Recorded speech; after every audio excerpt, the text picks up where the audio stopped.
Well, now that the sun's coming out and it's warming up, I need to do more outside projects here.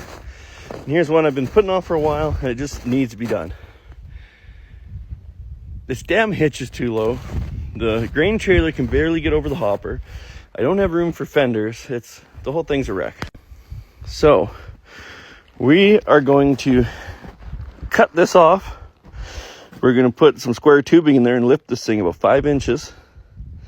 And then we're going to put the top on and weld it all back together. So it's still going to be bolted to the frame, but it's going to be lifted. And that should give us enough room for some half fenders. I should have washed this first. But I guess I'll wire brush it off and then break out the torch. Maybe we'll use the crane, because that'd free the forklift to go to the farm. I guess let's just get cutting. Damn, I'm shaky with the torch today. I don't do a lot of torching, so oh well. I'm not scared to mess it up, because I have another one. I have spare. Well, I think I'm all the way, wave. I think I'm all the way through. We'll hook up to the crane and just see if it'll pop off. Out of chance, I backed up into like the perfect spot. I'm sure it's still holding on somewhere.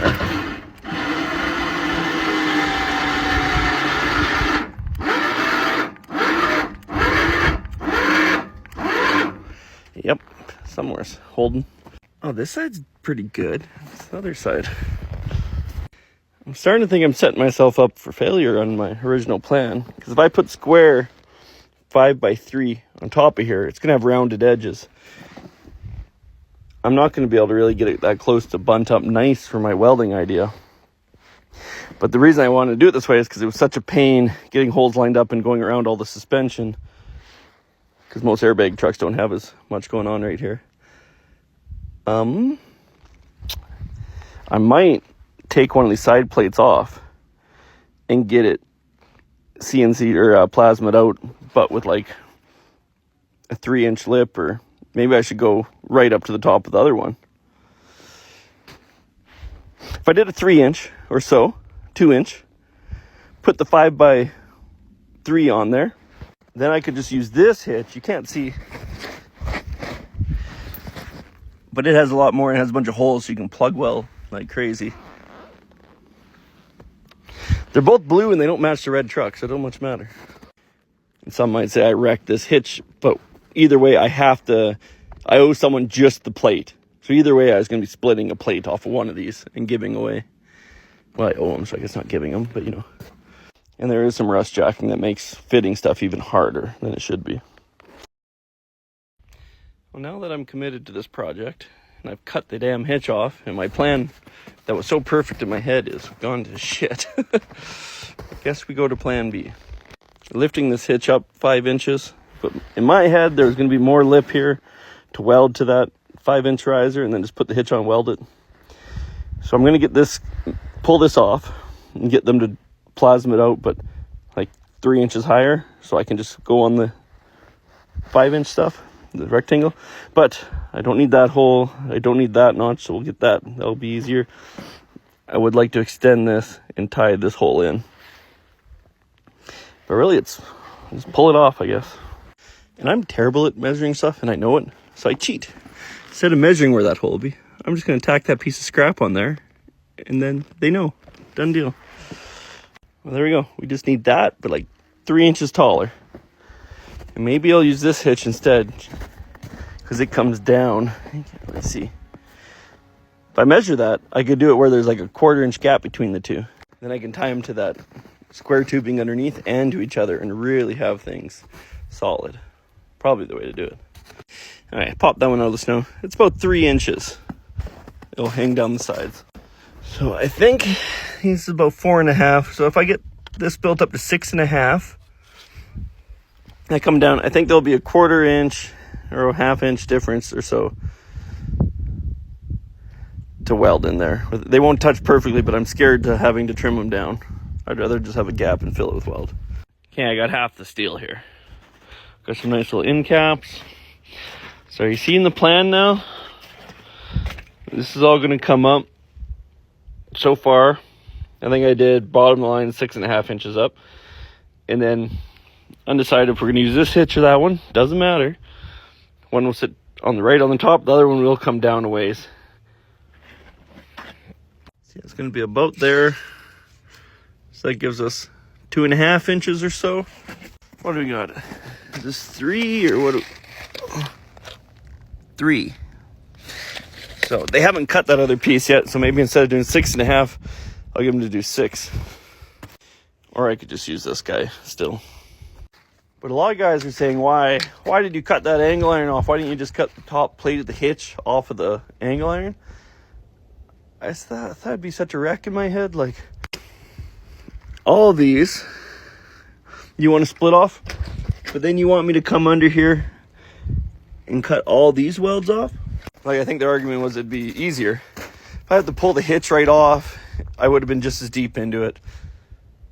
And getting into all those, gouging them out and cleaning them back up to re-weld. Nah, not for me. The side plate coming up and covering half of this is definitely the strongest way in my head. It is an added step though, that we wasn't preparing for, but that's okay. Hey, I got steel to finish this hitch project on the Western Star. So we better get on that. So the way I'm going to lift this hitch, a bunch of the keyboard warriors were going at it about it. That's illegal and you can't do that, and just buy a riser. So I priced out some risers and they're like $1,600. I'm like, oh, that's nice. And I could only get ones just slightly bigger. I found a used hitch that had risers in it. It was only 2 inches taller than what I had, and it was $1,200. And most of the hitches that are for sale have been modified the way that I'm doing this. So there's a lot of trucks that are going through scales with their illegal hitches.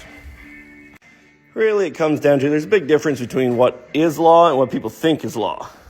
Good example of that is my welding truck, the oxygen bottles lay down. I've been told by a couple people, that's illegal. No, it's not. I believe it's Suncor, one of the big mines up north. They won't let trucks on site with bottles laid down. That is different than illegal. But let's mock this up so you can see what we're doing. Hey, that's just dropped on there. But this will get welded to the 3/8 5x3 all the way. This is 3.5 inches. And the hitch out there, the drops on the side of it, are 3 and about 1/8. So there'll just be a gap here. You could fill it right full of weld the whole way if you want to. But I got a couple holes I gotta just do a little bit of trimming on. All I did was drop an old plate like this off for them to copy, so I'm not surprised. 2 holes are off a tiny bit. Not the best thing to measure off of. I got it bolted in mostly. I never was using these holes before, but I was thinking I should drill at least the back one. But I ain't taking the tires off. But walking beams will move so much that I might drive it up on blocks, and if they drop enough for me to drill it, I'll drill it before welding or tacking these beams in. Well, shit, now I have to drill those holes. So this is why walking beam is awesome for off-road things and terrible to try and hang fenders on. But we'll get those drilled. All coming together. Well, there was one problem. This hitch, the side rails, they're actually narrower than this truck. So, for you that haven't been caught up on the project, you might think that's a big problem, but it's not. This is the hitch I took off of that truck, and it's the right width, so I'll just have to spend an hour cleaning it up where it's going to mount, and then drop it on there instead. But you get the general idea. I think that hopper is going to fit under the swing is going to fit under the hopper of the grain trailer now with this setup. Once this is all welded and tied together with the other hitch. Well, I'm going to yank that hitch off, get the other one, start cleaning it up to mount. Went to a birthday party last night and didn't think I overdid it, but today is proving me wrong on that fact. We're just real slow pace, try and get something accomplished. I hope this ain't froze in too good.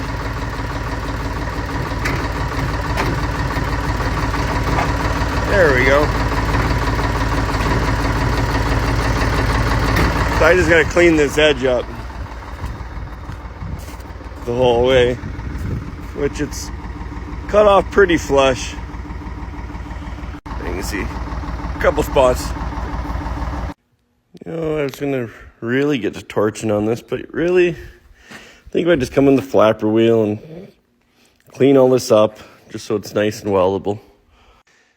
Because I'll probably set it on there, tack those to the hitch, and pull it off and flip it on its side so it's easy to weld instead of like kind of up overhanding it. Because I hate that. Oh, my poor head. Got it cleaned up though. It's another thing I laugh at. People, well, you can't weld on that. You got to be certified this and that. I said, yeah, because from factory they were so perfect. Piss off. Yeah, we'll do some measuring, getting it all squared up, but this should all work.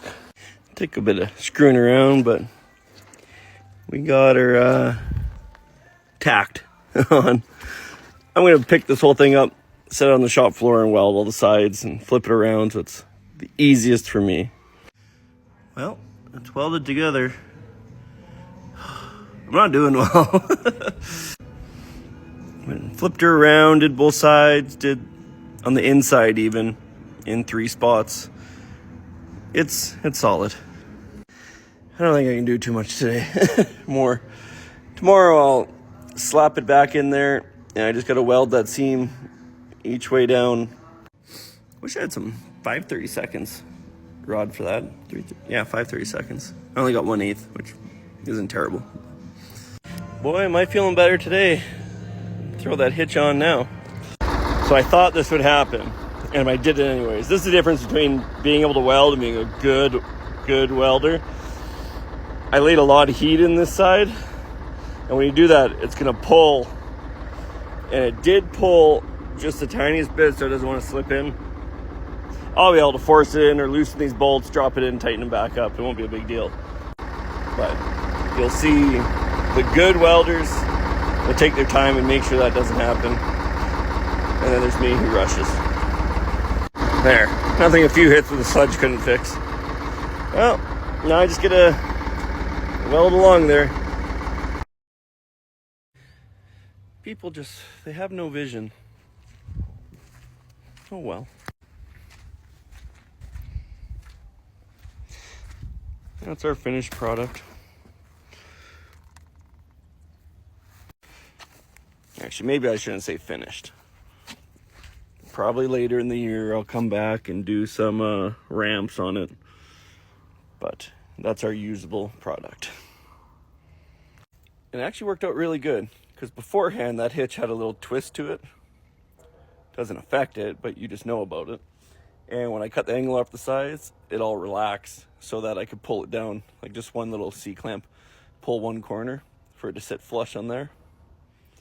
And we actually have more bolts than before, because the original place never had enough meat to get a bolt in there.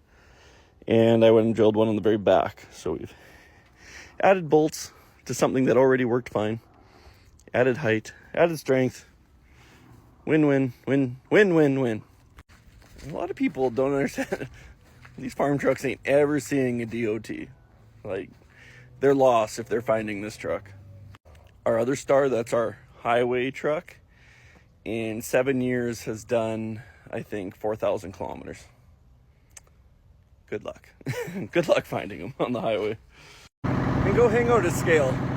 You'll see trucks with hitches like that go through. Maybe they're only lifted 4 inches instead of 5, but they're on the highway. You know, 2 swamp mats are about the limit for it to be able to drive around and steer properly and just load them. It can maybe pick up 3, but there won't be much steering or driving around going on. Well, away we go. Yeah, so some of you might be thinking why I'm not doing any farm stuff, because everyone else is getting ready, but we're not there yet. This is the yard where all the machinery is. And it's just, we can give it a week. But moving this stuff over here, because probably this week I'll start picking away at things. You know, we got that feed bin project right there. Got the forklift for that. And you notice those mats. This hopper bottom bin is sitting on nothing, so I can't use it. So we're gonna get it set up on those. Then we'll start pulling some equipment out. Oh, and I got the sprayer tank. So while the forklift's here, we can install that stainless steel sprayer tank on it. Things are gonna start happening, don't worry. I'm sure some people are burnt out on seeing sleds. I am too, actually. Guess I'll unload the forklift before I shut everything down. It definitely has some room for some fenders in there now. Well, now that I got the hitch all welded up on this truck, and it's raised enough, I should have room for fenders. That'd be nice. That back window would probably really like it. We can't have just like some boring bought-in fender on here. Not on this Star. So I was thinking around, like, what could I reuse that would look interesting? It wouldn't be a ton of work. And, you know, like, you got lots of them laying around that aren't any good anymore. I don't know. I like this idea. It's the little details, you know. I don't think I really have much for steel around to mount them right now. Have to do some looking around here. I am sick of drilling holes in the frame, so I'd probably lay a bar across the top and have it just clamp on and have that come over, and then I can weld to the hitch out as a mount for the back of it. Everything's pipe. I got this one piece, like 1.5 inches by 2 inches or something. That might work. Maybe. I don't know, for all the dicking around, might be better off finding some actual steel for this. Yeah. We're going to move on. We're going to put this in the back burner. I got an air leak in the dash and the back brakes are dragging. I'm going to take a wild guess that's connected. Yeah. No air leak. Definitely an air leak. Maybe you'll hear it better now. When I first got this truck, the first fall, this whole dash or section of dash was falling apart with next to no mounting, and the Jake switch, the power feed, got into something metal, and we had a bit of a dash fire and burnt off everything going to the engine. So I don't have Jakes, I can't turn my engine fan off, and the louvers, I had to just cut the airline and plug to them.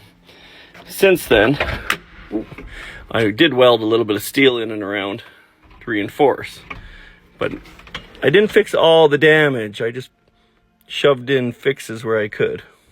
Okay, where this airline was going into that brass was pretty bad, so I'm gonna chop her off flusher than it is. Put it back together. Yeah, I had having a hell of a wreck in there when I first did that middle of harvest, so I just jabbed things together and hope for the best. But it hasn't really had like the slightest hiss before. Well, I think that was a pretty easy fix.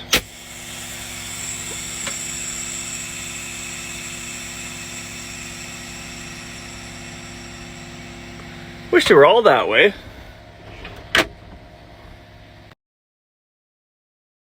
So I should be doing more farm stuff, but it's really windy outside and I don't want to be working in the wind. So try and slap those fenders on this truck. Water trough, fender, whatever. The curve is a little too sharp, so I jumped on this one, and it's way better. So I guess I'll have to jump on that one until it matches. I'd call that a match. I didn't get time to go buy any steel. I should have got something smaller. I have this 1.5 inches laying around. It's a little big for what I want. So to mount the bar, I ain't drilling any holes in the frame. I'm so sick of that. I'm gonna weld the pipe to that one. This guy's gonna come in, we're gonna put a hole right through here and then just tighten up like a 1/2 inch bolt or so and just sandwich this to the frame. And then it's easy to remove if you needed to or adjust. Oh, fingers were getting a little warm. Ah. And there, I just clamped them on in a random spot, but it works. Well, then some angle iron somewhere back here, wherever it works out. Starting to think I'm just going to wing one side and then copy it to the other because I really can't decide what I'm doing. Here, I just welded it on, drilled some holes, and we'll make the front fit the back. The hell with it. Look at that. Let's just copy that on the other side. I'm going to spin the truck around instead of dragging all the cables across. It would look better if the water trough was longer. We can always, if these get wrecked, and there's another longer wrecked trough, we can do something, but I like it. Well, those are some functional water trough fenders. In my head, they did look better, but mainly because I was picturing it all going to the middle. Need a longer trough. But main thing is that back window will really enjoy it. And soon I gotta put the tires on this thing where that back window never would have had a chance in hell of surviving. And let's say these get ripped off, which, whatever.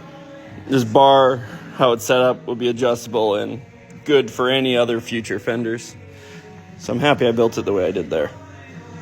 Took the truck to town to wash, but I also had to pay my seat cleaning bill. Ugh. But not a single rock went up the back window the whole way taking gravel. Win. Yeah. Cleans up okay for a truck that was abandoned for 20 years.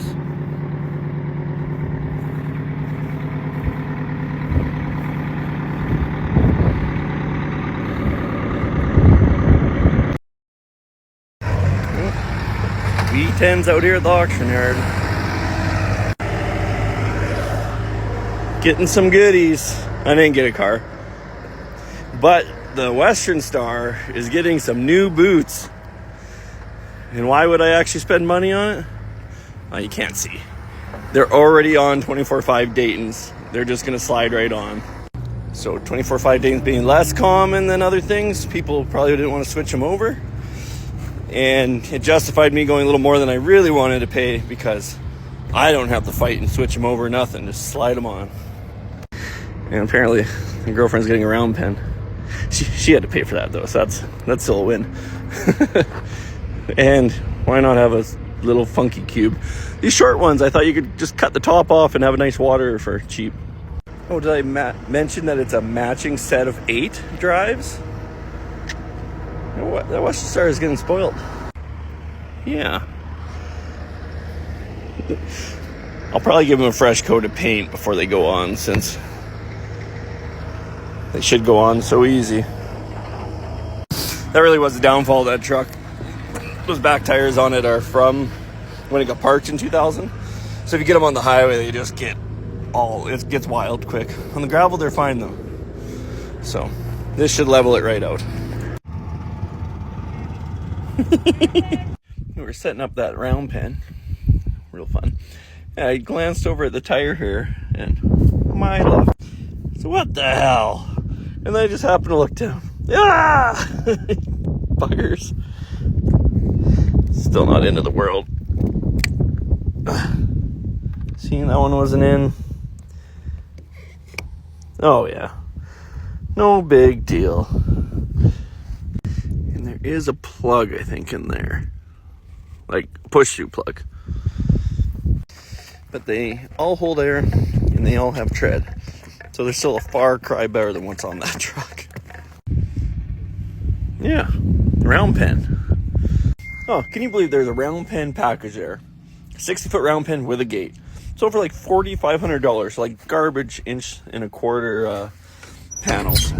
Bought that pack of 16-footers, 1 5/8, so not amazing, but definitely better panels.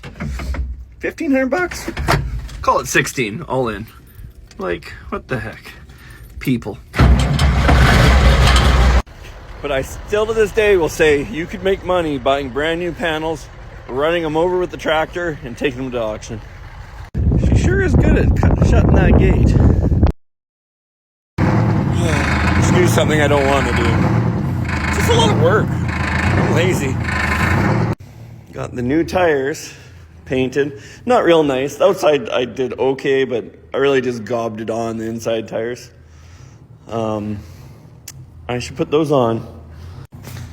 But it'll be an all day thing because I'll paint the spacers and let them dry before putting together. And this rim has a bend in it somewhere. The bead was leaking, so if I'm gonna pull this tire off, I might as well just throw it on one of those rims and paint it and wait for it to dry. And yeah, it's gonna be an all day thing. Yeah, everyone thinks my shop's big, and I keep telling them it's small. No, it looks good. No, it's small. Here's your safety tip of the day for Dayton's. You back the lug nut off, but keep it on. Yeah, because they can shoot off. I think you'd have to be pretty lucky to kill you, but it's definitely gonna fucking hurt you. Yeah, the big holdup will be painting spacers, letting them dry, and then throwing it together and doing the same to the other side. Probably gonna take 2 days with my pace. Whew. All this makes me think, because you don't want to scrap any of the boys at the tire shop. Jesus, out of shape. Well, just starting to rain. Perfect time for getting that tire on. I can paint those. Once the spacers are dry, I can throw this side together and do the same thing on the other side. I'm no Dayton expert. Gonna ask the tire shop tomorrow, but I think I needed a new spacer on this one. It's not even tightened up, and you see how they're ran all the way in there. And this guy, I only have them ran in with a 1/2 inch, just so they're snug there, but thinking that spacer's no good. I'll ask them. But look at the tread. Anyway, talked to the tire shop today and got some info on the spacers and that. I probably should change it. I just buttoned it all up, and yeah, DOT probably wouldn't like it. So you don't really, it's not like fully bottom up, but they said you kind of want to see 2 threads in there and have 2 threads on the end. Otherwise, they get a little mad about it. So if I ever get a nail or some of these tires, I'll get a new spacer for it. Or if they loosen up, I'll keep an eye on them. If they loosen up at all, new spacer going in. Said they're like $35. But we got some tread on this truck finally. Most of these tires that came off, well, those 2 I had to buy because they blew out a week apart. But a lot of these are from when it's been parked for 20 years in a field. I think I threw that guy on. Those were on it. That poor guy was on it. Yeah, much better now.